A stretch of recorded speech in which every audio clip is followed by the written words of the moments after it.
ल साथी हेर्नुहोस् है भर्खरै एक्सिडेन्ट भएको छ यहाँ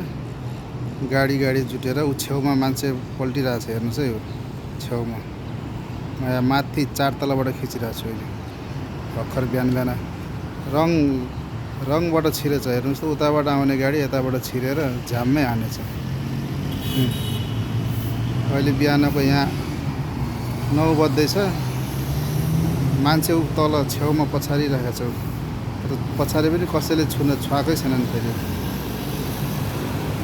एउटा ठुलो गाडी त्यहाँ झ्याममा लागेर हानिदिएको छ बिहानै छुट्टीको दिन खाएर चलाउँदा हानिदियो बिचरा पहेँलो ड्रेस लगाएको छ एउटा छेउमा हेर्नुहोस् त कसैले पनि हेरेको छैन मोटरसाइकलहरू पनि जाम भयो झन् हेर्ने मान्छेहरू पनि हो सबै अलि राम्रो खिच्नलाई पाइनँ मैले यहाँ मिलेन नत्र पनि क्लियर ल्याउने गरेको छु हेर्नु त कालो गाडी कसरी रङबाट छिरेर कसरी हानेछ हो बिचमा खस्सै छिरेर पुरै झ्याम्मै ठोक्दैछ मान्छे पनि छेउमा पछारिरहेको छु तर मर्न त मर्याएर रहेछ हात खुट्टा चलाइरहेको छ तर मान्छेहरू छुवाएका छैनन् त्यसलाई विदेशमा फेरि एक्सिडेन्ट भएको मान्छेलाई छुन पाउने रहेनछ पुलिसहरूलाई अब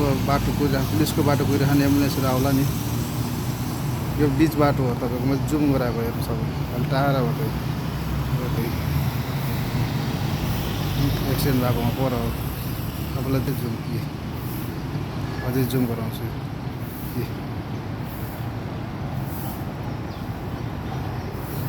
अब एकछिनमा पुलिसहरू आउँछ होला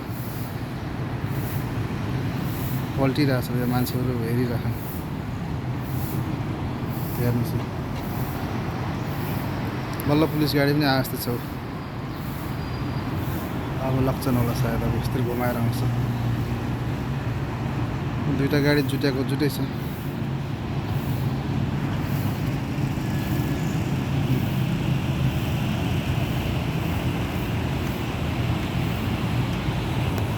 ल साथीहरू अहिले केही अब फेरि केही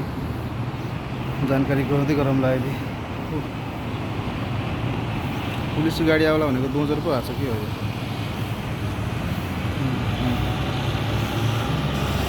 पुरा झ्याम गएको छ गाडी त सिसा पुरा फुटिएको छ ल साथीहरूलाई भाइ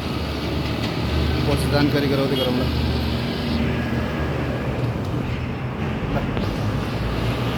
ल भाइ गुड नाइट।